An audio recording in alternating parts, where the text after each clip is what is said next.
Hello दोस्तों, यह ज्यादा पुरानी कहानी नहीं है। एक दिन एक लड़का जो कि एक कंपनी में काम किया करता था, उसे किसी भी भूत प्रेत पर कोई विश्वास नहीं था। वह भूत प्रेत को बस दिमाग का भ्रम मानता था। एक दिन उसके कंपनी में कुछ काम बढ़ गया था, जिसके कारण उसे घर वापस आने में देर हो गया। वह अपने ऑफिस से देर रात को निकला। वह अपने बाइक से था। कुछ दूर चलने के बाद उसका बाइक खराब हो गया। अब वह अपनी बाइक को पैदल ही लेकर चल दिया। कुछ दूर के बाद उसे एक बस स्टॉप दिखा। वह कुछ देर वहां रुक गया। उसके पास एक साधु आकर बैठ गया।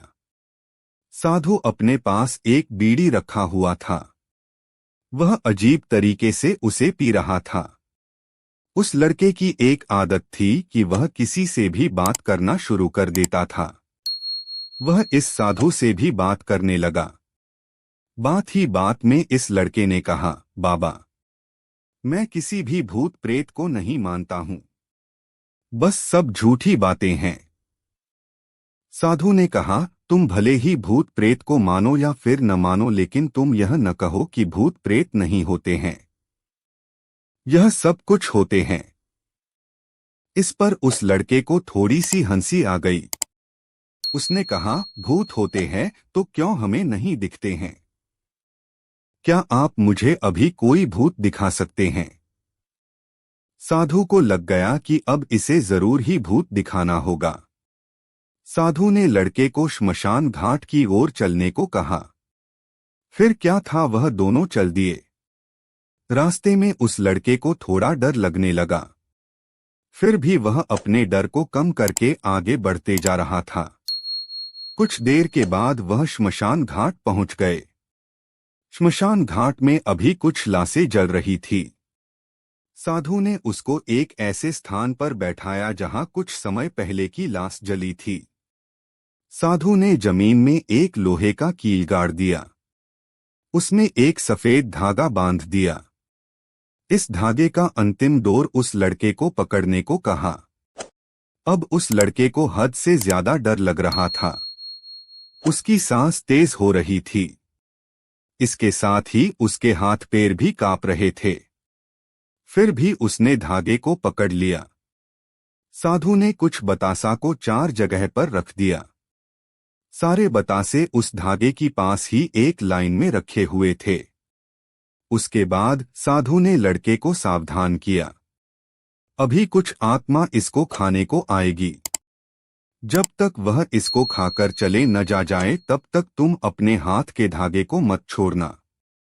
यदि तुम ऐसा करते हो तो तुम्हें नुकसान हो सकता है। फिर साधु से मंत्र पढ़ना शुरू कर दिया। कुछ मंत्र पढ़ने के बाद साधु ने उस लड़के को आंख बंद करने को कहा। फिर कुछ देर के बाद ही आंख खोलने को कहा। जब उस लड़के ने आंख खोला तो वह जो देख रहा था, उसे उसके ऊपर विश्वास ही नहीं हो रहा था। वास्तव में वहां 4 आत्मा थी, जो कि बतासे को खा रही थी। लेकिन जब उसने यह देखा कि उसके पड़ोस में रहने वाले व्यक्ति की आत्मा भी वहां है, जो कि कुछ दिन पहले ही मर गए थे, तो उसके हाथ से धागा छूट गया। अब वहां पर वह साधु भी नहीं था। वह लड़का तेजी से श्मशान घाट से अपने घर की ओर भागने लगा। जब वह अपने घर की ओर जा रहा था तो उसे पीछे से कोई उसका नाम लेकर बुला रहा था। उसको पीछे से कई तरह की आवाज आ रही थी। उस लड़के ने पीछे मुड़कर नहीं देखा। अपने घर जाने के बाद उसने यह सब कुछ अपने माता पिता से बताया। फिर वह अपने कमरे में सो गया। अगले दिन उसकी आंख उसी श्मशान घाट में खुली और उसी स्थान पर जहां पर उसने आत्मा को देखा हुआ था। इसके बाद वह दिमागी तौर पर बीमार रहने लगा।